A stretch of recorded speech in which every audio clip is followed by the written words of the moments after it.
नमस्कार, दिन भर की बड़ी खबरों में आपका स्वागत है। मैं हूं प्रिया और आइए नजर डालते हैं अब तक की कुछ मुख्य खबरों पर। सबसे पहली खबर, केंद्रीय मंत्री गिरिराज सिंह ने कांग्रेस पार्टी पर हमला बोलते हुए उसे सनातनी विरोधी बताया है। गिरिराज सिंह ने कहा कि कांग्रेस एंटी हिंदू है और कुछ दिनों में कांग्रेस खुद और खुद समाप्त हो जाएगी।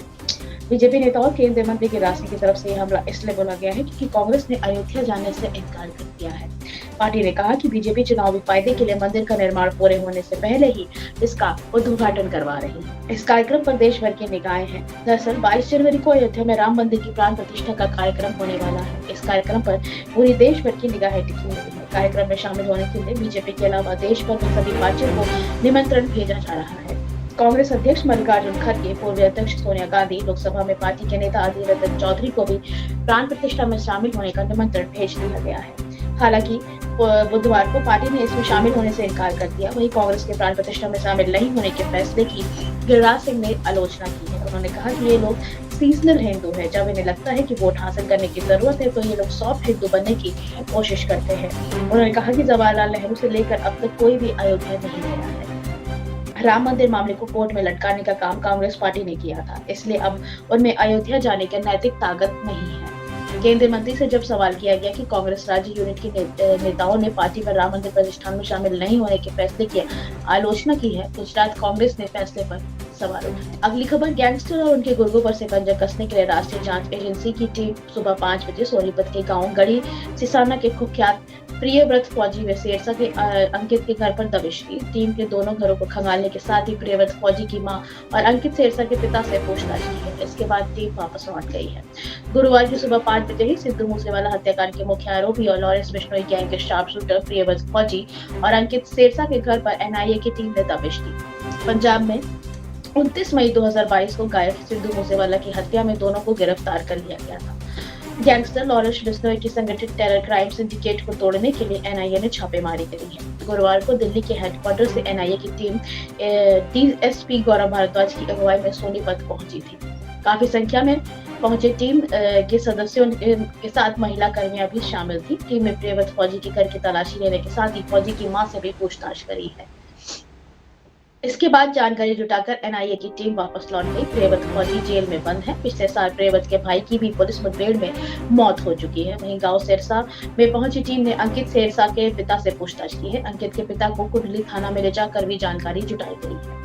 मूसेवाला हत्याकांड में एनआईए टीम ने गुरुवार को बेरी निवासी कुलदीप उर्फ कशिश के घर में भी दबिश दी। एनआईए की टीम पहले बेरी थाने पहुंची, उसके बाद कुलदीप के घर पहुंचकर सर्च अभियान चलाया था। अगली खबर, अयोध्या को 22 जनवरी में राम मंदिर के उद्घाटन को लेकर पूरे देश में जश्न का माहौल है। 22 जनवरी को रामलला का प्राण प्रतिष्ठान समारोह है, जिसे लेकर खूब तैयारियां चल रही हैं। इस बीच राम मंदिर में उद्घाटन के चारों शंकराचार्यों के शामिल होने को लेकर संशय बना हुआ है। स्वामी अभिमुक्तेश्वरानंद और स्वामी निश्चलानंद सरस्वती ने मंदिर के उद्घाटन समारोह में शामिल होने से मना कर दिया है। उनका कहना है कि यह कार्यक्रम सनातन धर्म के नियमों के ध्यान में रखकर नहीं किया जा रहा है और वे शास्त्रों के विरोध नहीं जा सकते, इसलिए वे समारोह में शामिल नहीं होंगे। स्वामी अभिमुक्तेश्वरानंद सरस्वती ने हरिद्वार में साफ किया कि चारों शंकराचार्य राम मंदिर उद्घाटन में समारोह में शामिल नहीं होंगे। स्वामी निश्चलानंद सरस्वती ने भी समारोह में शामिल होने से इनकार कर दिया है। हालांकि बाकी दो शंकराचार्य स्वामी भारती कृष्ण और स्वामी सदानंद सरस्वती जी की ओर से लेकर अभी कोई बयान नहीं आया है और ना ही शामिल होने या ना होने को लेकर उन्होंने अपना कोई रुख साफ किया है। आइए जानते हैं कि क्या है वे नियम जिसके उल्लंघन की बात कर रहे हैं। शंकराचार्य स्वामी अभिमुक्तेश्वरानंद उत्तराखंड के ज्योतिष पीठ के शंकराचार्य हैं। उन्होंने कहा है कि 22 जनवरी को अयोध्या में होने जा रहे राम मंदिर का उद्घाटन कार्यक्रम धर्म ग्रंथों और नियमों के विरुद्ध है। उनका कहना है कि राम मंदिर का निर्माण कार्य पूरे हुए बिना ही भगवान राम की प्राण प्रतिष्ठा का करना सनातन धर्म के नियमों का पहला उल्लंघन है। स्वामी अभिमुक्तेश्वरानंद ने कहा कि इसके लिए कोई जल्दबाजी नहीं होनी चाहिए। अगली खबर, भाजपा के वरिष्ठ नेता और देश के पूर्व उप मुख्यमंत्री अयोध्या में राम मंदिर निर्माण के लिए देश भर में आंदोलन करने वाले लाल कृष्ण आडवाणी 22 जनवरी को अयोध्या में होने वाले रामलला के प्राण प्रतिष्ठान में शामिल होंगे। आडवाणी के कार्यक्रम में शामिल होने की पुष्टि उनके कार्यक्रम का निमंत्रण देने के लिए संघ नेताओं के साथ गए विश्व हिंदू परिषद के अंतर्राष्ट्रीय कार्य के अध्यक्ष आलोक कुमार ने की। विश्व हिंदू परिषद के अंतर्राष्ट्रीय कार्याध्यक्ष आलोक कुमार ने बताया कि जब वे राष्ट्रीय स्वयंसेवक संघ के सह कार्यवाहक कृष्ण गोपाल और रामलाल के साथ लालकृष्ण आडवाणी को 22 जनवरी के प्राण प्रतिष्ठा समारोह में का निमंत्रण देने गए तो उनके स्वास्थ्य को लेकर चर्चा भी हुई। लॉजिस्टिक की चर्चा हुई कि उन्हें अयोध्या आने के लिए क्या क्या व्यवस्था की जरूरत है, वो कार्यक्रम में कितनी देर बैठ सकेंगे, क्या उनके लिए कोई डॉक्टर उपलब्ध रह सकता है, क्या पूरे समय उनके लिए साथ कोई व्यक्ति रह सकता है। विहिप नेता ने बताया कि इस चर्चा के दौरान राष्ट्रीय स्वयंसेवक संघ के सह कार्यवाहक कृष्ण गोपाल ने लालकृष्ण आडवाणी के कार्यक्रम में शामिल होने को महत्वपूर्ण बताते हुए कहा कि उनका कार्यक्रम में शामिल होना बहुत जरूरी है और सब चाहते हैं कि वो अयोध्या आए। कृष्ण गोपाल ने लालकृष्ण आडवाणी के परिवार को आश्वासन दिया है कि लालकृष्ण आडवाणी के अयोध्या आगमन के लिए जिस जिस व्यवस्था की आवश्यकता होगी और जो भी व्यवस्था वो चाहेंगे वह सारी व्यवस्था की जाए।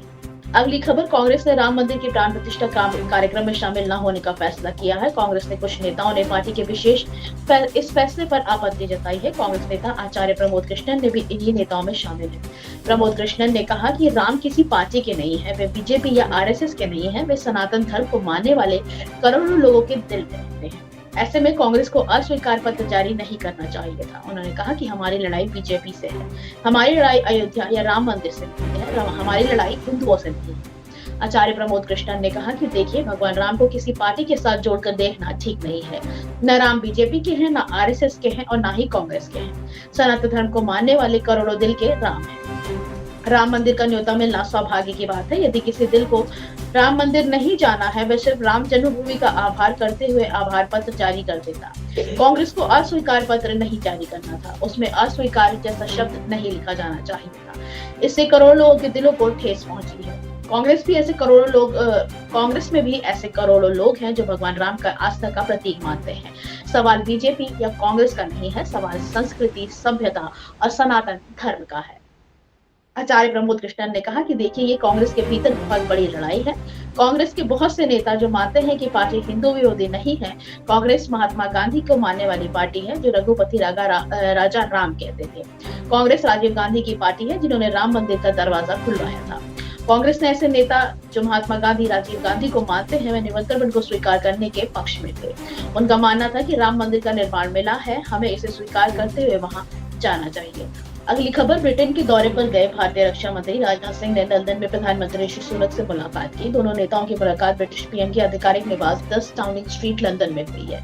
इस दौरान रक्षा मंत्री राजनाथ सिंह ने कहा कि दोनों देशों ने अपने ऐतिहासिक संबंधों को आधुनिक, बहुआयामी, पारस्परिक रूप से लाभप्रद साझेदारी में ढालने का महत्वपूर्ण प्रगति की है।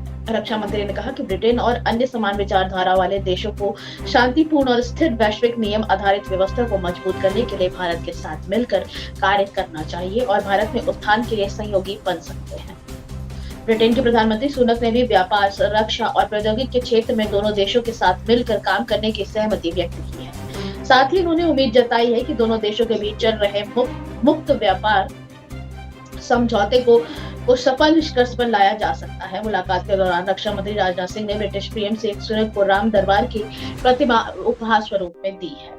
इस मुलाकात के दौरान ब्रिटिश के राष्ट्रीय सुरक्षा सलाहकार सर टिम बैरो भी मौजूद रहे। इससे इतर लंदन में इंडिया हाउस में एक कार्यक्रम में राजनाथ सिंह ने अपने संबोधन में चीन के मुखपत्र ग्लोबल टाइम्स से प्रकाशित एक लेख का उदाहरण देते हुए कहा कि चीन का अब भी भारत को लेकर नजरिया बदल चुका है और चीन भारत को उभरती आर्थिक ताकत और रणनीतिक ताकत के रूप में स्वीकार करता है। राजनाथ सिंह ने आगे कहा कि इसकी वजह से देश तेज आर्थिक विकास और मजबूत विदेश नीति को दिया है।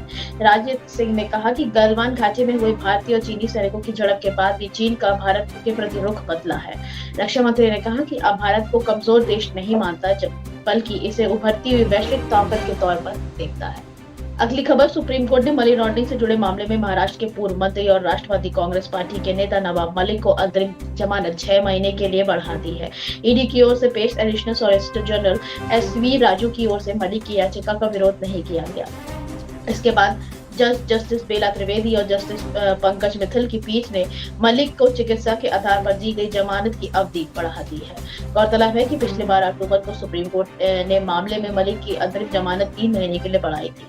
मलिक ने ईडी द्वारा जांच किए जा रहे मामले में चिकित्सा आधार पर जमानत देने से इनकार करने के बॉम्बे हाईकोर्ट के 13 जुलाई 2023 के आदेश के खिलाफ सुप्रीम कोर्ट का रुख किया। शीर्ष अदालत ने पहले कहा था कि मालिक गुर्दे की बीमारी से पीड़ित है और पिछले 11 अगस्त को 2 महीने के लिए अंतरिम जमानत मिलने के बाद उनकी स्थिति में सुधार नहीं हुआ है।